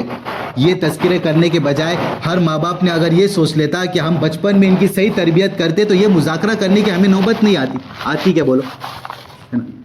اور اتنے مذاکرے کریں گے کہ نہیں ہمارے بچے تو ایسے نہیں, ہمارے بچے بہت اچھے ہیں, ہے نا. اور وہ ان پہ ہم کو پورا بھروسہ ہے, وہ برے کام نہیں کر سکتے. کسی کو سمجھاؤ والدین کو کہ ایسا کر رہے, نہیں ہمارے بچے ایسا نہیں کر سکتے, ہمارے بچے تو بہت اچھے. پھر جب اتنے نشے کے واقعات اپنے علاقے میں, اتنے افیئر کے واقعات, اتنے برے واقعات ہو رہے, تو کہ یہ نئی مخلوق ہے جو آسمان سے اتری یا زمین سے ہوگی, یہ اپنی اولاد ہے جو یہ سب کام کر رہی, ہے نا. تو یہ اندھا دھن بھروسہ کر کے والدین نے اپنے اولاد کی تربیت خراب کر دی, اولاد کو دوسرے راستے پر ہٹا دی, ہے نا. حدیث میں کیا ہے, آپ صلی اللہ علیہ وسلم نے فرمایا 7 سال کی عمر ہو جائے تو اپنے بچوں کو کیا کرو, نماز کا حکم کرو. اور اگر 10 سال کی عمر میں نماز کا حکم کیے تم نے اور نہیں پڑھے تو ان کو کیا کرو, مارو. یہ حدیث میں. اب بتاؤ 7 سال کی عمر ہو گئی اپنے بچے کی, اور اگر تم نے ان سے کہا اپنے بچے سے کہ نماز پڑھو, کیونکہ حدیث کا حکم ہے, جب اس کو اپن نے نماز سکھائی نہیں ہم نے, تو وہ تو یہی کہیں گا سامنے سے کہ ابا جی آپ مجھے نماز پڑھنے کا حکم تو دے رہے, تو نماز ہے کیا, مجھے سکھاؤ تو صحیح. حدیث سے یہ پتہ چلتا ہے کہ 7 سال ہونے سے پہلے بچے کو نماز آ جانا چاہیے, تب جا کر تو 7 سال میں ہم اس کو حکم کریں گے. سمجھے بات کو. حدیث میں جب 7 سال کی عمر میں نماز حکم کرنا ہے بچے کو, وہ کب حکم کریں گے ہم, جب بچے کو جب ہم نے 7 سال سے پہلے اس کو نماز سکھا دی ہوں گی, تب تو اس کو حکم کر پائیں گے. 10 سال کی عمر میں نماز نہ پڑھنے پر اس کو کب ماریں گے, جب اس کو ہم نے 10 سال سے پہلے نماز سکھا دی ہوں گی. اب 10 سال سے پہلے نہ بچے کو قرآن آ رہا ہے, نہ نماز اس کو معلوم ہے, نہ کچھ معلوم ہے, تو کیا منہ سے یہ باپ اپنے بچے کو حکم کرے گا اور نماز نہ پڑھنے پر مارے گا. بتاؤ. اس کو دنیاوی سب کام آ رہے لیکن دین نہیں آ رہا, موبائل چلاتے آ رہا, گیم کھیلتے آ رہا, سب کرتے آ رہا, لیکن نماز اور قرآن پڑھتے نہیں. بتاؤ, یہ معاملہ ہو گیا. اور حضرت حسن رضی اللہ تعالیٰ عنہ آپ صلی اللہ علیہ وسلم کے نواسے ہیں, ہے نا. ایک مرتبہ ایک صحابی, ایک تابعی نے ان سے سوال کیا, آپ اپنے بچپن کا کوئی واقعہ بتاؤ. آپ صلی اللہ علیہ وسلم کے ساتھ آپ بچپن میں رہے, تو ایک تابعی نے ان سے سوال کیا کوئی بچپن کا آپ واقعہ بتاؤ. تو حضرت حسن رضی اللہ تعالیٰ عنہ کہنے لگے کہ مجھے میرے نانا نے, یعنی آپ صلی اللہ علیہ وسلم نے 5 سال کی عمر میں نماز پوری سکھا دی. کیا واقعہ بیان کیا حضرت حسن رضی اللہ تعالیٰ, کہ آپ صلی اللہ علیہ وسلم میرے نانا نے مجھے 5 سال کی عمر میں یا 6 سال کی عمر میں پوری نماز سکھا دی تھی. یہ ان کا واقعہ. بتاؤ ایسے نانے, آج ایسا نانا کوئی جس نے اپنے بچے کو 7 سال یا 6 سال کی عمر میں نماز سکھا دی ہو, جس طرح آپ صلی اللہ علیہ وسلم نے اپنے نواسی کی ایسی فکر. ایسے اباؤں کی اور ایسے ناناؤں کی ضرورت ہے آج, جو بچپن میں ایسی تربیت کرے کہ بعد میں ان کو حکم بھی نہ کرنا پڑے, وہ خود تربیت اور نمازی بن جائے, ہے نا. اس لیے قرآن میں اللہ نے حکم دیا اولاد کی تربیت دینی فرض ہے. کیا ہے, جس طرح نماز پڑھنے کو ہم فرض سمجھتے, زکوٰۃ, روزہ, حج, اسی طرح اولاد کی دینی تربیت کرنا فرض ہے. قرآن میں اللہ فرماتے یا ایھا الذین آمنوا قوا انفسکم واہلیکم نارا وقودها الناس والحجارۃ علیہا ملائکہ غلاظ شداد لا یعصون اللہ ما امرهم ویفعلون ما یؤمرون. اے ایمان والو, اپنے آپ کو بھی جہنم کی آگ سے بچاؤ اور اپنے گھر والوں کو بھی جہنم کی آگ سے بچاؤ. حضرت علی رضی اللہ تعالیٰ عنہ فرماتی اس آیت کی تفسیر میں, جہنم کی آگ سے بچانے کا مطلب یہ ہے کہ اپنے آپ کو بھی دیندار بناؤ اور اپنے گھر والوں کو بھی دیندار بناؤ اور اپنے اولاد کو بھی دیندار بناؤ, تو خود بخود یہ کیا بن جائیں گے, یہ خود بخود یہ آگ سے بچ جائیں گے.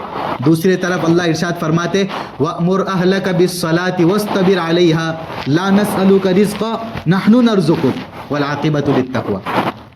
اللہ فرما رہے آپ صلی اللہ علیہ وسلم کو حکم دے رہے وَأْمُرْ أَهْلَكَ بِالصَّلَاةِ، اے نبی جی آپ اپنے گھر والوں کو نماز کا حکم کرو اور خود بھی اس پر ثابت قدم رہو نماز پر. ہم آپ سے رزق کموانا نہیں چاہتے، رزق تو ہم تم کو دیں گے، اور بہترین انجام پرہیزگاری کی. دیکھو اس لیے اولاد کی تربیت کہاں سے ہوگی؟ یہ ہماری تربیت کرنا یہ فرض بھی اور ضروری ہے. اس کے لیے گھروں کے اندر اعمال کا ماحول قائم کرنا ہے نا. اس لیے بہت ضروری اپنی مستورات کو بھی دین میں دعوت کی محنت میں لگانا. انسان کی زندگی ہے نا دو پہیوں پر چلتی، ایک تو مردانہ بھی دینداری ضروری ہے اور عورتوں کا بھی دین ہونا ضروری ہے. مرد بہت بڑے اللہ والے بن گئے، مستورات پہ دین نہیں ہے تو بھی زندگی کی گاڑی نہیں چلے گی. مستورات بہت بڑی اللہ والی بن گئی، رابعہ بصریہ بہت بڑی اللہ والی، لیکن مردوں بھی دین نہیں ہے تو بھی زندگی نہیں چل پائیں گی ہے نا. اس لیے مولانا علی میاں ندوی رحمۃ اللہ علیہ فرماتے تھے کہ ہمارے گھروں میں جتنے رسومات شادی بیاہ کے موقع پر رسم و رواج ہوتے اور برے کام ہوتے، جتنے گناہ کے کام ہوتے، مولانا علی میاں ندوی فرماتے تھے اس کی ہیڈ کوارٹر عورت ہے. کیا ہے؟ عورت ہے. عورت کی ڈیمانڈ پر، عورت کی خواہش پر اور عورت کی ضد پر ہی مرد کیا ہے پورے رسم و رواج انجام دیتا، ورنہ مرد کہاں سے اتنی خواہشات پوری کریں گے؟ پورے خواہشات پوری کرنے کے لیے مرد کو ہی خرچہ اٹھانا پڑتا. تو مرد تو سوچتا ہے کہ کس طرح میں بچ جاؤں رسم و رواج سے، لیکن عورت اتنی ضد کرتی ہے، بے دین عورت، کہ اس کو کرنا ہی پڑتا ہے شریعت کے خلاف کام. مرد کو بھی شامل ہونا پڑتا. وجہ کیا ہے کہ دین دیا نہیں، اب بے دینی کی بات پوری کیا ہے گھر میں چلانا پڑ رہا ہے. وجہ یہ بھائی، اور اگر اس کی صلاحیت دین کی ہوتی تو پھر یہ دین کے کام میں مرد کی تعاون کرتی، مدد کرتی، پھر شریعت کو گھر میں لانے پر یہ مدد کرتی شوہر کی ہے نا. تو مرد کے اندر تو بہت کم خواہشات. اس لیے آپ دیکھو مرد کے کفن میں بھی 3 کپڑے اور عورت کے کفن میں 5 کپڑے. کتنے کپڑے عورت کے؟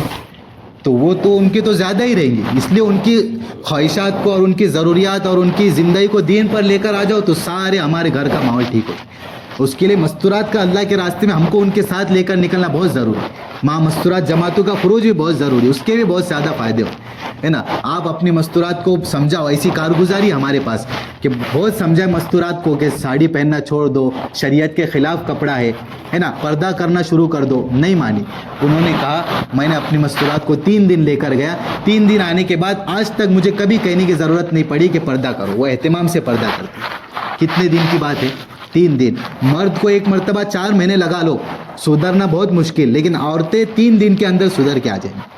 آپ چاہتے، ہم چاہتے ہیں کہ اگر مستورات ہماری سننے لگے، دین پر آ جائے، 3 دن اللہ کے راستے میں لگا لو، عشرہ لگا لو، چلے میں لے کر آؤ، پھر آپ دیکھو گھر کا کتنا سکون گھر کے اندر رہے گا ہے نا.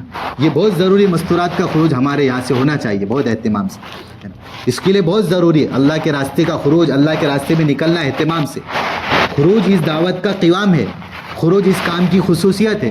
خروج کے اندر عروج اللہ نے رکھا ہے نا. خروج کے ذریعے ارتداد رکتا ہے نا، اور ہمارے گھروں کے اندر دین قائم ہوگا. اللہ کے راستے میں نکلے بغیر گھروں ہمارے اندر یہ دین پر استقامت پیدا نہیں ہوگی، اعمال پر جمنا بھی قائم نہیں ہوگا خروج کے بغیر. اس لیے اللہ کے راستے میں نکلنا ہر بندہ اپنی ضروری اور ذمہ داری سمجھے ہے نا. بندہ اللہ کے راستے میں نکلے گا. مولانا یوسف صاحب رحمۃ اللہ علیہ فرماتے تھے کہ حضرات صحابہ نے اپنے بیماروں کی اور بیماریوں کی قربانی دی.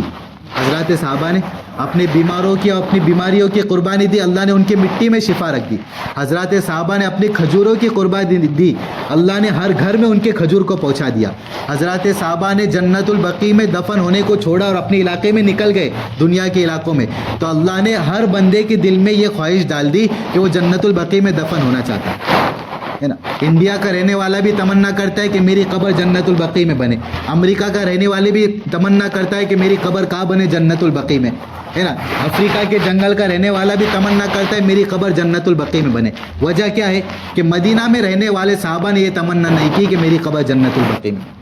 نکل گئے اللہ کے راستے میں. اس لیے مولانا یوسف صاحب رحمۃ اللہ علیہ بستان المحدثین ایک کتاب ہے، اس میں امام مالک رحمۃ اللہ علیہ نے لکھا ہے کہ 1.25 لاکھ تقریباً صحابہ ہوئے، اس میں سے 10 یا 12 صحابہ کی قبریں، 1000 قبریں مکہ مدینہ میں ملتی ہے. ان کے علاوہ صحابہ کی قبریں کس علاقوں میں ہمیں نہیں معلوم. مولانا یوسف صاحب رحمۃ اللہ علیہ فرماتے تھے ہم بھی یہ چاہتے ہیں کہ ہمارے یہ ساتھی اللہ کے راستے میں نکلے ملکوں میں اور ان کی بھی قبر کہاں بنے اللہ کے علاوہ کسی کو علم نہ ہے نا. اس لیے ابو بکر رضی اللہ تعالیٰ عنہ ایسے وقت میں جماعت کو روانہ کیا کہ ہم تصور نہیں کر سکتے. ایسا ارتداد کا ماحول تھا آپ صلی اللہ علیہ وسلم کے انتقال کے بعد سب منع کر رہے تھے. حضرت عمر منع کر رہے, حضرت عثمان رضی اللہ عنہ منع کر رہے, حضرت علی رضی اللہ تعالیٰ منع کر رہے کہ جماعت کو روانہ مت کرو. حضرت ابوبکر صدیق رضی اللہ تعالیٰ نے فرمایا کہ ہر حال میں جماعت کو روانہ کر کے رہوں گا. اگر کوئی زکوٰۃ میں ایک رسی بھی دیتا ہو, اگر وہ رسی دینے سے بھی انکار کرے گا, میں تمہیں تب بھی جماعت کو روانہ کروں گا. مولانا الیاس صاحب رحمۃ اللہ علیہ فرماتے تھے وہاں دین کی ایسی فکر تھی, دین کا ایسا معیار تھا کہ ایک رسی برابر بھی دین میں کمی برداشت نہیں کر رہے ابوبکر رضی اللہ تعالیٰ عنہ. اور آج ہمارے علاقے میں کتنے ممالک, کتنے ملک ایسے ہیں جہاں رسی برابر بھی دین باقی نہیں ہے اور ہم اپنی جماعتیں وہاں بھیجنے کے لیے تیار نہیں. بہت سارے ایسے علاقے جہاں رسی برابر بھی دین نہیں ہے اور ہم اپنی جماعتیں وہاں بھیجنے کے لیے. مولانا الیاس صاحب رحمۃ اللہ علیہ کا ملفوظ ہے, بڑا پیارا, فرماتے تھے جمود سے بڑھ کر کوئی حال نہیں اور خروج سے بڑھ کر اس کا کوئی حل نہیں. جمود سے بڑھ کر کوئی حال نہیں اور خروج سے بڑھ کر اس کا کوئی حل نہیں. اس لیے آپ دیکھو جمود جمنا جدھر بھی ہوگا وہ نقصان دہ. پانی جم جائے تھوڑا سا, اس میں ناپاکی گر جائے تو پانی ناپاک ہو جاتا. انسان کے اندر خون جو دوڑ رہا ہے وہ جم جائے تو انسان کو دل کے دورہ پڑ جاتا, بیماری ہو جاتی ہے نا. اور جہاں نقل و حرکت ہوتی, جہاں ہر وقت نقل و حرکت ہوتی وہ فائدہ ہوتا ہے. جو پانی بہتا ہے وہ پاک بھی ہوتا ہے اور پاک کرنے کی اس کے اندر صلاحیت بھی ہوتی ہے نا. اس لیے انسان کے اندر مستقل نقل و حرکت ہونی چاہیے اور اللہ کے راستے میں ہر وقت نکلتے رہے گا تو ارتداد بھی رکے گا, اس کے اندر بھی دین آئے گا اور اس کے کیا ہے پورے گھر کیا. لیکن دنیا کی خواہشات, دنیا کی اور چاہتے نے ہمیں کیا ہے دنیا سے روک لیا. موت کو سامنے رکھنا چھوڑ دیا, مرنا ہم نے سب نے بھلا دیا. اس کی وجہ سے دین کو قائم کرنا, دین کو سیکھنا بھی ہم نے چھوڑ دیا. ہر بندہ اسی خواہش میں لگا ہوا ہے کہ میں بہت اہم اور میں بہت بڑا اور میرے اندر مال کی کثرت, اس لیے دین کے لیے وقت نہیں ملتا. ایک آخری بات اللہ نے قرآن میں بیان فرمائی, پھر تشکیل کر لیں. اللہ قرآن میں ایک بڑی عجیب آیت بیان فرمائی جو حقیقت ہماری کھولتی ہے. وَمِنْهُمْ مَنْ عَاهَدَ اللَّهَ لَئِنْ آتَانَا مِنْ فَضْلِهِ لَنَصَّدَّقَنَّ وَلَنَكُونَنَّ مِنَ الصَّالِحِينَ. اللہ فرماتے ان میں سے بعض لوگ ایسے ہیں جو اللہ سے وعدہ کرتے کہ اے اللہ تو ہمیں اپنے فضل سے مال دے دے, ہمیں اپنے فضل سے ہمارے اوپر برکتیں کھول دے, تو پھر ہم صدقہ بھی کریں گے اور نیک بن جائیں گے. یہ قرآن نے بیان کیا کہ کچھ لوگ ایسے ہوتے ہیں نا ہمارے یہاں بھی, اے اللہ ایک مرتبہ کاروبار سیٹ کرا دے, ایک مرتبہ تجارت میں برکت دے دے, مال دے دے, پھر دیکھ کیسے 4 مہینے پہ 4 مہینے, پھر دیکھ کیسی دعوت و تبلیغ کی محنت کرتا, پھر دیکھ کیسے صدقے پہ صدقے کرتا. پھر اللہ نے آگے بیان کیا فَلَمَّا آتَاهُم مِّن فَضْلِهِ بَخِلُوا بِهِ وَتَوَلَّوْا وَهُمْ مُعْرِضُونَ. پھر جب ان کو اپنے فضل سے دیتے ہیں تو کنجوسی کرتے اور اللہ سے منہ پھیر کر چلے جاتے. پھر جب مال دیا تو اب مسجد کا بھی منہ نہیں دیکھا. یہ آیت کے شان نزول میں ایک واقعہ ہے, کب نازل ہوئی تھی. ایک صحابی حضرت ثعلبہ آپ کی خدمت میں حاضر ہوئے آپ صلی اللہ علیہ وسلم کی. آپ صلی اللہ علیہ وسلم سے کہنے لگے اللہ کے رسول آپ میرے لیے دعا کر دے مال میں برکت ہو جائے. آپ صلی اللہ علیہ وسلم نے فرمایا کہ کیوں دعا کرا رہے ہو مال کی, رہنے تو جیسی زندگی اچھی رہیں گی, مال ہو جائیں گا تو پھر پریشانی بڑھ جائیں گی. اور نہیں اللہ کے رسول آپ دعا کر دو, پھر میں سارے اللہ کی بھی حقوق پورا کروں گا اور لوگوں کے حقوق بھی پورا کروں گا. آپ صلی اللہ علیہ وسلم نے اس کی ضد پر دعا کر دی اس کے لیے مال کی. اب اتنا مال بڑھا, اتنا مال بڑھا. پہلے مسجد نبوی میں آتے تھے بہت زیادہ, اب مال اتنا ہو گیا, بکریوں کے ریوڑ اتنے ہو گئے کہ مسجد نبوی سے دور جا کر رہنا پڑا. مسجد نبوی مدینہ منورہ کے کونے میں اب ہفتے میں 1 دن آنا پڑ رہا ہے جمعہ میں. کیا وجہ کہ مال بہت زیادہ ہو گیا, سنبھالنے کا ٹینشن. اب اور زیادہ منڈیاں بڑھ گئی اور زیادہ مال میں برکت ہو گئی آپ صلی اللہ علیہ وسلم کی دعا سے. اب مدینہ بھی چھوڑ کر جانا پڑا کسی دور کے علاقے میں. اب وہاں سے پہلے ہفتے میں 1 دن تو بھی جمعہ میں آ جاتے تھے, اب ہفتے میں 1 دن آنا بھی بند ہو گیا. اب آپ صلی اللہ علیہ وسلم نے دیکھا کہ وہ صحابی بہت دنوں سے نظر نہیں آ رہے, پتہ چلا کہ دور علاقے میں چلے گئے, مال اتنا زیادہ ہو گیا کہ سنبھالنے کا ٹینشن ہے. پہلے تو 5 ٹائم بھی پڑھ لیتے تھے, 1 جمعہ بھی آ جا رہے تھے, اب وہ بھی محروم ہو گئے. پھر بعد میں روایتوں میں ہے کہ ان کے پاس صدقہ زکوٰۃ لینے کے لیے آپ صلی اللہ علیہ وسلم نے بھیجا صحابہ کو کہ جاؤ ان سے زکوٰۃ لے کر آؤ. اب وہ صحابی پہنچے ان کے پاس کہ زکوٰۃ دو, تمہارے اوپر اتنی زکوٰۃ بنتی. وہ انکار کر دی کہ اتنا کہاں سے زکوٰۃ بنتی, یہ تو تم مجھ پر ایک ٹیکس وصول کر رہے, یہ تو ایسا ہو گیا بوجھ ڈال دے میرے اوپر. انکار کر دیا. آپ صلی اللہ علیہ وسلم نے بھی منع کیا کہ اب اس سے زکوٰۃ نہیں لیں گے. بعض روایتوں میں وہ آپ صلی اللہ علیہ وسلم کی خدمت میں حاضر ہوئے, اللہ کے رسول زکوٰۃ لے لو. آپ نے انکار کیا. آپ صلی اللہ علیہ وسلم کا انتقال ہو گیا. حضرت ابوبکر خلیفہ بنے, وہ ان کے پاس آئے, اللہ کے خلیفہ رسول کے خلیفہ آپ زکوٰۃ قبول کر لو. جب نبی نے قبول نہیں کیا میں کیسے قبول کروں. ابو بکر کا انتقال ہو گیا. حضرت عمر رضی اللہ تعالیٰ خلیفہ بنے, ان کے پاس آئے زکوٰۃ لے لو. بولے جب نبی نے نہیں کیا، ابو بکر رضی اللہ عنہ نے نہیں کیے، میں کیسے قبول کر سکتا ہوں؟ اور اسی حالت میں ان کا انتقال ہے نا، مسلمان ہونے کی حالت میں ہوا، لیکن یہ جرم تو کو کم نہیں ہے. تو وجہ کیا بنی؟ وہی اسی وقت اللہ نے پھر قرآن کی آیت نازل فرمائی کہ پہلے اللہ سے مانگتے ہیں مال دے دے، جب اللہ مال دیتا ہے تو پھر اللہ کے لیے کنجوسی بخیلی کرتے، سب سے پہلے اپنی لسٹ سے اللہ کو نکال دیتے، اللہ کو بھلا دیتے. تو ایسا نہیں ہونا چاہیے. ہمیں کیا ہے؟ اللہ کے راستے میں نکلنے کا ذہن. اس لیے یہ ذہن سے ہمارے نکال دے. جس کے سامنے موت ہوں گی وہ اللہ کے دین کی محنت کرتا رہے گا، ورنہ جو بے فکر، جس کو موت کا کوئی ڈر نہیں، تو پھر وہ کیا ہے؟ دنیا کی محنت میں اور دین کو چھوڑ کر زندگی گزارتا. اس لیے ایک قبر پہ لکھا ہوا تھا کہ یہ بڑا وہم تھا، میں بڑا اہم تھا، یہ میرا وہم تھا. کیا لکھا ہوا تھا قبر پہ؟ میں بڑا اہم تھا، یہ میرا وہم تھا، ہے نا.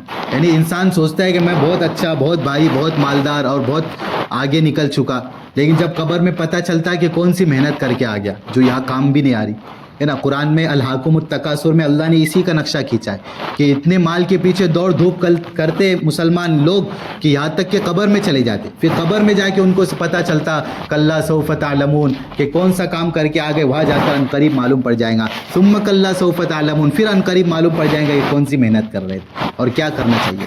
اس لیے سارا مجمع یہ عزائم یہ نیت کرے کہ یہ دعوت کی محنت موت تک کرتے رہیں گے، ہے نا. مشورے مقامی اعمال کو موت تک پابندی کے ساتھ کرتے رہیں گے، ہے نا. انشاءاللہ ہر سال 4 مہینے لگاتے رہیں گے انشاءاللہ.